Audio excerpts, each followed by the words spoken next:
What's going on, guys? Blazing Tech here.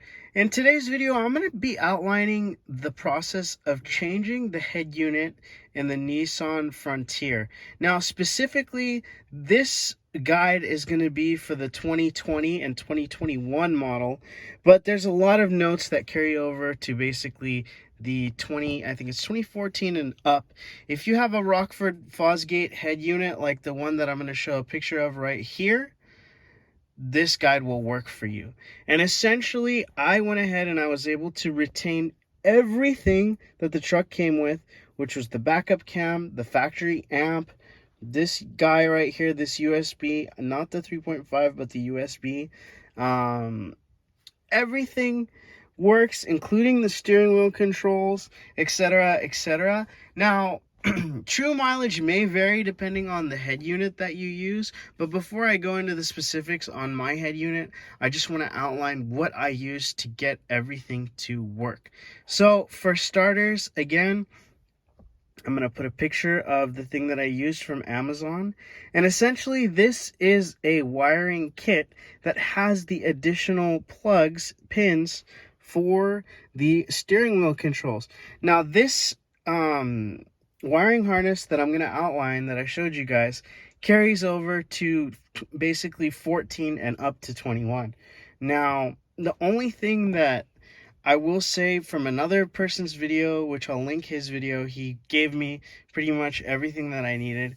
The only thing that didn't work from his video, obviously since we have an amplifier, we're going to use something kind of like a line out channel, but specifically for our amp. It was the Scosche OAE4. Now that worked perfectly. That goes to speakers, etc.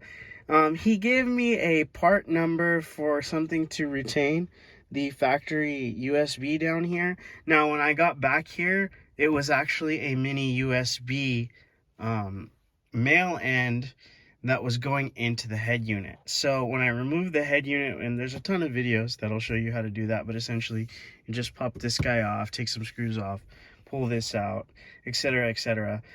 Before you test, I would advise you to make sure that the passenger airbag is still plugged in to the plug, because if you turn it on and the passenger airbag does not work, it is not connected, you'll get an airbag light. And honestly, I don't really know how you can take that off without taking it to the dealer. So that was the only thing that wasn't exactly to the T on the video that I watched, that first video, which was that male mini USB. So what you would need is a female mini USB to male USB-A, which plugged into the back of my head unit. Now, with the wiring that I've just shown you, in addition to this wire right here, this wiring harness CRTNN01, everything was plug and play. The only thing that I had to do different was, let me go ahead and get this open. This right here was very, very tricky. Now, the wiring harness, the main harness with the steering wheel pinouts for our specific truck here, was very sneaky. They gave an extra ground cable, which was for the parking brake delete, and then they gave an extra ignition. And at first, I couldn't figure out why. But essentially, if you see here on this CRTNN01 diagram, for whatever reason, they looped, which was the ignition. This goes to, the red goes to 12 volt ignition. Obviously that's your RCA for your head unit to retain the factory backup cam. But they also looped the reverse signal wire in. And I don't really know why they decided to do that, because essentially what I needed, the ignition comes from the truck itself, from that harness. But on my specific head unit, and probably every other head unit, there's another 6 volts that comes in, or it's not, maybe it's not even 6 volts, but it's a little trigger that tells the, from the head unit, that tells the truck, hey, we want to show the backup cam. So essentially when you fire it up, like I'm going to do now, when you put it in reverse, right? This is my head unit firing up. When you stick it in reverse, the rear camera will come up. That's essentially the only thing that I had to go ahead and figure out was, what in the heck am I gonna do? And then we looked at this and figured it out. But the 12 volt goes straight in to the right here, the ignition, and then the signal, we had to cut it again at this little loop, and we got 2 wires. So yeah, so then everything works like this. Boom. Now that is kind of the gist of what I did. Now I'm going to get into the specifics of my head unit. So you will need a dash kit as well. This is the dash kit I went with. And the only other wire that I forgot to mention was this wire to retain the factory antenna.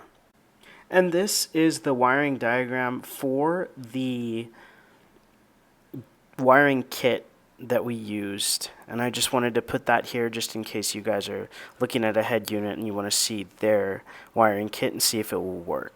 So the only other noteworthy thing that I should mention before I move on to the specifics of the head unit that I put in is that this is 100% reversible. This is all plug and play from the original wiring harnesses of Nissan. So if you don't like this, or for whatever reason in the future you want to go back to factory, you just keep everything, you hang on to everything. There's some little metal brackets that will stay with the original head unit, and you can plug this right back in. That's something that was really appealing to me. And the only other thing that I do want to mention is that with all of the wiring and all of the little bits that I outlined in this video, you will not retain the factory microphone up above. Now, the head unit that I went with has an internal microphone, so I didn't really have to worry about that. But if you're going to use another head unit, you're going to have to see if it has an internal microphone. Odds are it probably doesn't, so you would have to run an external mic, which is just usually provided by the head unit, but it plugs right in. You're just going to have to be sneaky about where you put it, you know, up in the dash, etc., on the A-pillar, wherever you decide to place said microphone. Now you might be looking at this unit, which this is the Nakamichi NA6605. Now, if you're a follower of the channel, you know that I've done an Atoto A6PF in my 2006 Mazda Miata. Now, the reason why I didn't go for one of those is because I really enjoyed the fact that my head unit had a CD player. And when I wanted to add CarPlay to the stereo, I was pretty sure that at some point I was going to have to go ahead and forego the CD. But this little stereo right here is really cool in the sense that right here, unfortunately, it's not, you know, it's not the prettiest, I would say. This is the factory interface, you know, nothing to write home about. But what's really cool is that essentially what I wanted it for is the Apple CarPlay capability. So this stereo, this head unit has CD, DVD, and Apple CarPlay, and it's on sale right now on woot.com for $89.99.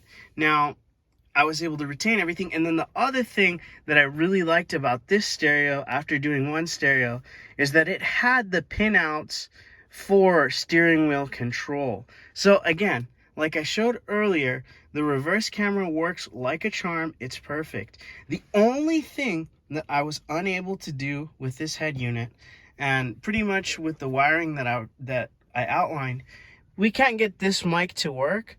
And another reason why I really liked this head unit is that it has a built-in mic. Otherwise, you just run the little 3.5 mic anywhere. You could put that here. Some people have just drilled a little hole here because this is just plastic. They've put it there. That, again, your mileage may vary in the sense that you're going to have to put it where you want it.